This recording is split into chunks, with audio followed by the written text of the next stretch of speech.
Well, if I was going to try to describe Kauai as a biologist, I'd say it's interesting that you have kind of like both extremes. Up in the mountains, you have wilderness areas that still have lots of native Hawaiian forest that's remaining up there and lots of interesting native Hawaiian animal and plant species.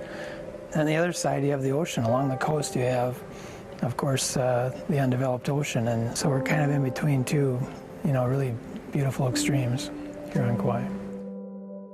But one of the things that people really love about Kauai is the fact that it's a little bit more laid back. There's less people, more rural, and more ability to get out into the wilderness and that kind of thing. But Kauai is changing over time. There's more people and there's more development over time. And along with that, it's brought some challenges for doing conservation work, with some of the wildlife. With every introduction of a new plant or a new animal or something like that, these things all have effects on the native population of the forest up in the mountains and also along the coastline. So that there's, as there's more and more human development, there's more and more challenges for trying to protect the native community. Here in Hawaii, there's some specialized shearwaters. They're ocean birds. They're completely pelagic, which means they spend their entire lives at sea. They don't come to land for anything except for nesting. They have to have a solid place to lay an egg. And when they reach full size and they're going to fly for their first time, which happens during the fall of the year, they take flight for the first time and fly out to sea. It's their first flight ever. They don't have any experience with the outside world. They only have their natural inborn navigation skills. They understand and are able to actually read the stars and look at the stars on the horizon and the moon, and that's what they use to find the ocean. So in recent years, as human development has increased and there's more and more artificial lighting on the island, these birds are running into trouble because as they come flying out of the mountains, come out of that high mountain valley and come out over the coastline of Kauai and see all these artificial lights, that screws up their ability to find their right way to the ocean. They might end up in trouble because of that. So to minimize the impacts to shearwaters, migratory seabirds flying over or nearby Pacific Missile Range facility, our primary conservation measure that we've implemented this year is a dark skies program.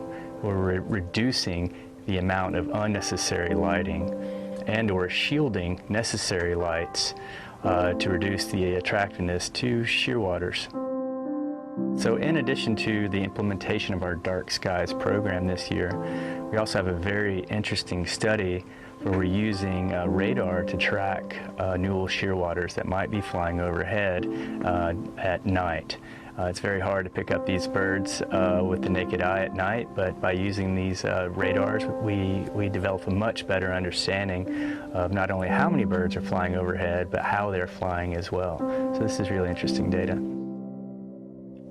We hope that these conservation measures collectively that we put into place, into action here at Pacific Missile Range facility will serve as an example for other installations as well as our partners here on Kauai to be able to minimize their impacts to newel shearwaters as well.